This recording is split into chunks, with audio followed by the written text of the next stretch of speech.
Sip. Brother, Pak, di depan, Pak, di depan, siap, Pak. brother. Pak, sini. Berapa? Berapa ngarepna? Benar-benar badannya cukup. Nah, badannya cukup. Pak.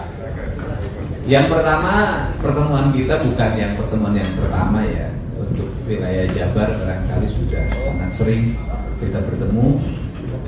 Membangun itu kan saya tidak dulu bicara pendapatan, Pak. Karena kalau dalam kehidupan itu jangan dulu bicara pendapatan, benerin dulu cara belanja. Walaupun pendapatan kita digenjot, kalau cara belanja kita salah, justru menjadi kontraproduktif. Yang pertama adalah cara belanja. Apa sih yang menjadi kebutuhan dasar publik yang kita janjikan ketika kampanye? Pasti yang satu adalah pembangunan jalan. Dan ini problem utama di Jawa Barat. Jalan kabupaten, jalan penghubung antar desa masih sangat buruk. Masih ada daerah yang pergi ke sekolah, nyebrang sungai, pakai jembatan gantungnya putus seperti terjadi di Garut, di Sukabumi. Itu problem utama kita. Jadi pertama identifikasi berapa sih kebutuhan jalan sampai tuntas dengan kualifikasi yang memadai di setiap kabupaten kota. Yang kedua, setelah jembatan itu adalah kebutuhan dasar kedua adalah pendidikan. Apa sih problem pendidikan kita? Satu, rata-rata sekolah itu sudah lama tidak dibangun. Berapa ruang kelas yang sudah hampir roboh. Kemudian, apakah ada toiletnya di sekolahnya? Kemudian yang berikutnya, apakah tanahnya masih milik perorangan, masih terjadi? Milik yayasan, rawan gugatan. Nah ini harus ada batasan waktu kapan kita menuntaskan ini, dari mana sumber pembiayaannya. Kemudian yang ketiga adalah layanan kesehatan. Bagaimana puskesmas pembantu itu berfungsi enggak? Kemudian dulu provinsi pernah membangun puskesmas untuk melahirkan, berfungsi atau enggak? Kemudian berapa jarak dari rumah warga ke puskesmas, berapa jarak dari puskesmas ke rumah sakit? Kalau ada yang serangan jantung, kalau ada yang mau melahirkan, berapa jarak tempuh yang harus dilakukan sehingga tidak melahirkan di jalan atau tidak meninggal di jalan. Kemudian kesiapan ambulan di setiap desa, apakah ambulannya sudah ada? Kalau ambulannya sudah ada, dari mana BBM-nya? Selama ini dibilang ambulan desa gratis, tapi BBM-nya tidak disiapkan.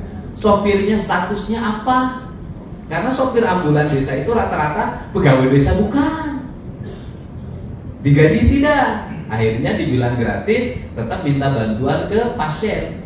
Nah bagaimana Kemendagri menyikapi agar bisa nggak sih yang relawan ambulan desa itu sudah jelas kerjanya menjadi aparat desa dibanding aparat desa yang digaji tiap bulan hanya di ruang desa aja kerjanya, tidak memberikan layanan langsung pada masyarakat. Nah ini problem. Kemudian setelah itu apa problem berikutnya adalah irigasi. Kemudian karena ini menyangkut ketahanan pangan, kelangsungan hidup warga, berapa sih biaya irigasi yang dibutuhkan kalau di. Kemudian yang berikutnya adalah bagaimana pasar desa berfungsi enggak, pasar kabupaten berfungsi enggak. Setelah itu bukan hanya di kota Bandung problem sampah hari ini, di kabupaten-kabupaten mengalami problem yang sama. Bukan hanya di pusat kota, di desa-desa sampah hari ini sudah menjadi problem yang sama. Kenapa? Karena terjadi perubahan culture, perubahan budaya lingkungan. Budaya nyapu di halaman sudah hilang. Itu kalau Purwakarta, Kerawang, Bekasi itu udah mulai hilang. Tuh Subang sudah hilang gitu. Nah kemudian Depok. Kemudian mereka tidak mau ada sampah di rumahnya. Mereka pergi kerja itu bawa kresek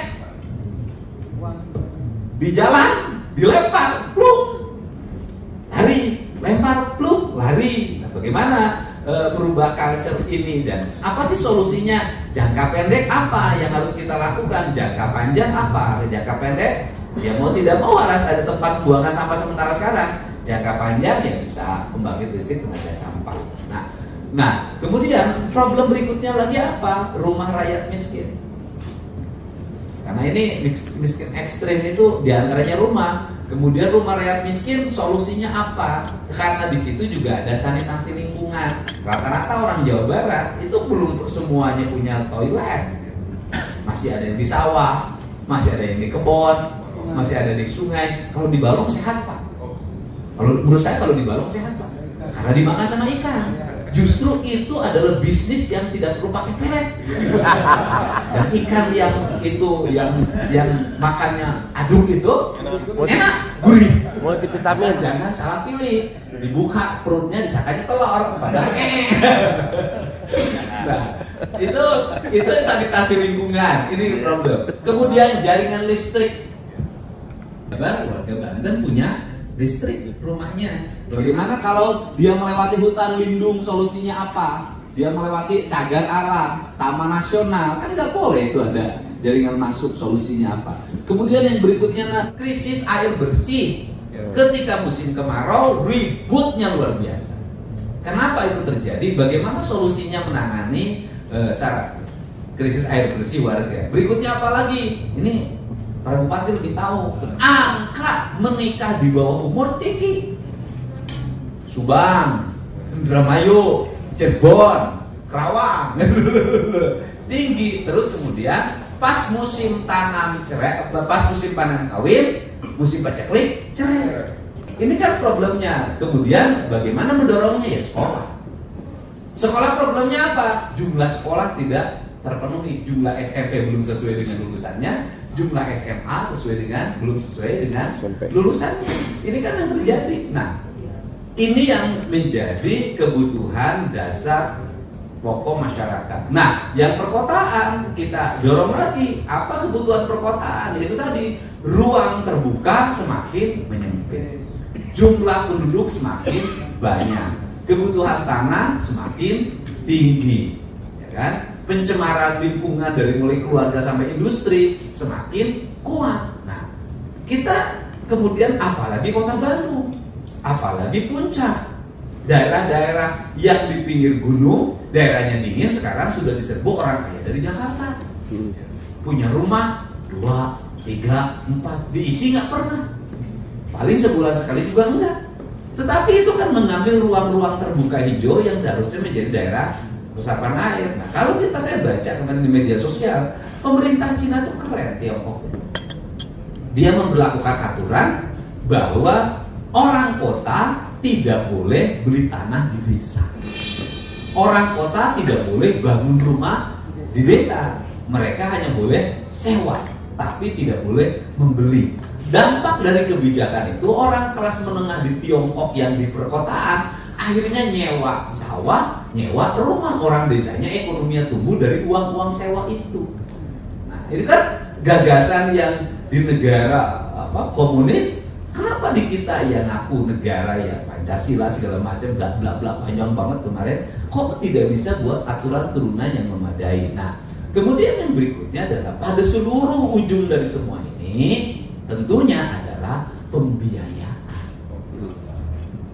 Pembiayaan gimana, Bapak? Semua orang pengen jadi Bekasi, Pak.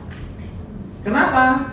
Industri tumbuh, harga tanah naik, pendapatan daerah meningkat, jumlah kendaraan motor makin banyak, mobil makin banyak, izin-izin lokasi banyak, pendapatan daerahnya tinggi. Seringkali dalam setiap tahun mereka silpanya mencapai 1 triliun, saking banyaknya duit. Nah, kemudian orang tidak mau dong jadi Kuningan. Kenapa? Nungguin gunung, nungguin mata air, kagak ada pendapatan. Nggak mau juga jadi daerah Garut Selatan, ya, Kuningan. Nggak mau jadi daerah Tasik, daerah Banjar, nggak mau jadi daerah yang menjadi penyangga tanah Jawa Barat sebagai memproduksi oksigen dan mata air. Nah, kalau sudah berpikir seperti itu, kepala desa berpikir tidak ada pembebasan, tidak ada investasi, ya sudah, semua orang akan membuka diri jadi industri. Nah, kalau semua orang membuka diri dari industri, maka dalam masa jangka panjang kita akan krisis air, kita akan krisis oksigen yang baik. Akhirnya seluruh masyarakat depresi, kemudian angka kematian semakin tinggi. Nah, untuk itu bagaimana solusinya? Saya menawarkan insentif untuk penghasil mata air, insentif untuk kawasan hutan.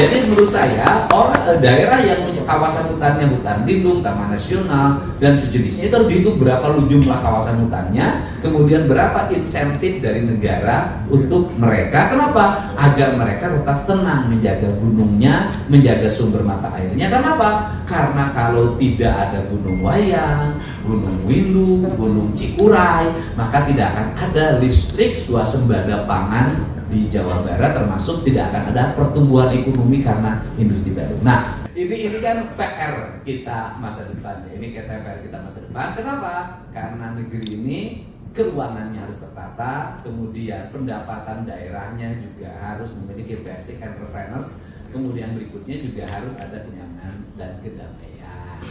Untuk itu solusi dari semua ini apa? Pembiayaan. Kalau solusi semua ini pembiayaan, contoh Pak, bagaimanapun bahwa dana yang masuk ke pusat itu asalnya dari daerah, asalnya di desa. Salah satu contoh yang dibenahi, dan ini saya akan berkirim surat ke Kementerian Keuangan, saya dua. Yang pertama, PPh 21 itu orang kerjanya di Jawa Barat, kantor pusatnya di Jakarta, bagi hasil PPh-nya di Jakarta. Tidak kebagian limbah, tidak kebagian rusuh, tidak kebagian macet, tidak kebagian demo. Jakarta gini aja dapat duit karena kantor pusatnya. Segera buat aturan agar PPh 21 itu dibayarkan berdasarkan domisili di mana para pegawai bekerja. Tetapi ya, ini yang harus pertama ya, itu kalau terjadi ada limpahan. Terus kemudian yang kedua, ini DPRD, menurut saya sudah waktunya Kementerian Keuangan dan Depdagri, Pak, jujur lah, teman-teman DPRD ini kunjungan kemana-mana itu kan tujuannya ada lebih. Walaupun sekarang udah turun, 400.000 tuh dikejar, Pak. Ngeluarin misalnya dapat transport kunjungan luar kotanya 400.000, tapi ikutannya Pak, staf sekretariat ada 3, bayar hotel berapa, bayar tiket kereta berapa. Sebenarnya mereka juga capek, udah nggak mau Mas, tapi nggak ada lagi sumber pendapatan. Nah, untuk itu solusinya bagaimana? Solusinya menurut saya agar pemerintah ini cepat dan efektif bekerjanya, rapat-rapat justru dibalik, dana perjalanan dinas luar daerah itu dihapus, diganti dengan biaya rapat-rapat. Setiap rapat komisi ada honornya. Benar. Rapat gabungan komisi ada honornya. Rapat paripurna ada honornya. Kalau sudah seperti itu, yakin DPRD tidak akan kemana-mana. Tiap hari pasti di DPRD. Dan kalau nah kemudian kalau bikin perda itu ada nilainya, biar dia semangat membuat perda. Nah, walaupun resikonya adalah DPRD-nya pasti sangat kritis pada pemerintah. Dinasnya tiap hari pasti dipanggilin rapat komisi, ditunjuk-tunjukin. Menurut saya bagus itu, nggak apa-apa, nggak ada masalah, gitu loh, nggak ada masalah. Nah, ini harus segera. Kalau enggak, ini dari dulu. Dulu pernah saya zaman anggota DPRD nggak pernah mana-mana. Kenapa? Rapat komisi dibayar, gabungan komisi dibayar, Banggar dibayar, Banmus dibayar, sampai ngerumusin harus berapa jumlah rapat Banggar, Banmus Pak, rajin semua anggota DPRD semua masuk. Nah sekarang susah kalau begitu Pak. Dalam sebulan anggota DPRD itu di kantornya paling 4 hari. Sisanya kulit. Ini kan aturan harus segera dibenahi. Kalau pemerintahan ini, kabinet Indonesia, kabinet Merah Putih ini ingin terdukung oleh daerah-daerah yang cepat kinerjanya. Pak Gub, punten. Terima kasih. Ya. Ini kalau yang kita tadi memberikan alokasi anggaran ke DPRD itu dari Perda atau Perwal atau Perbu? Ya di Perda ada, dan kemudian ongkos-ongkosnya itu di Perkada. Oh. Tetapi aturannya tetap NKU Pak. Besar. Keuangan. Bapak waktu itu di Purwakarta bisa bikin begitu kumaha caranya? Dulu pernah. Sekarang udah berubah. Menteri Nah, Keuangannya itu. Kan kita rame-rame aja. Peraturan keuangan ya? Ya, Permenkeu-nya berubah. Keuangan dan ke Kemendagri. Audiensi. Berubah aturan Langsung aja audiensi Pak Gub. Yang terakhir Pak. Pak, elah, Banten ajakan Pak. Banten ikut. Ikut. Ikut. Yang terakhir ini, yang ini kan usulan kepala daerah dan nanti akan kita sampaikan juga, Pak. Bagaimanapun kalau jadi bupati, Pak, itu wali kota sama. Pembangunan itu jalan, Pak. Saya katakan. Jadi kalau jalan bagus, bupati sukses, Pak. Karena jalan aja ukurannya. Betul, siap. Nah, tapi kalau jalannya jelek, Wah. walaupun kesehatannya baik, goreng. Betul nggak? Benar. Walaupun kita ini nggak boleh hidup dari jalan goreng, Pak. Ternyata yang hidup dari jalan goreng itu PU, Pak. Nah, kalau hidup yang dari jalan lurus itu adalah itu PJKA, Pak, kereta api lurus. Nah, saya itu usul aja, mudah-mudahan sesuai sepulang retreat ini itu DAK yang kemarin hilang balik lagi. Dan saya mau kirim surat kalau itu balik lagi. Kenapa? Itu kabupaten, Pak, ada yang kemampuan anggaran belanja infrastrukturnya udah tipis-tipisan. Udah anggaran infrastrukturnya misalnya tinggal 60 miliar, alokasi DAK-nya 30 miliar hilang. Ya. Nah, Pak Mendagri tadi malam jawab tuh, diantaranya kata Pak Mendagri banyak kualitas yang DAK ini di jalan dan di irigasi itu buruk. Ya tingkatin aja pengawasannya, gitu. Atau bila perlu lelangnya mau di PUPR juga mah enggak ada masalah. Ya jadi manfaatnya. Setuju kan?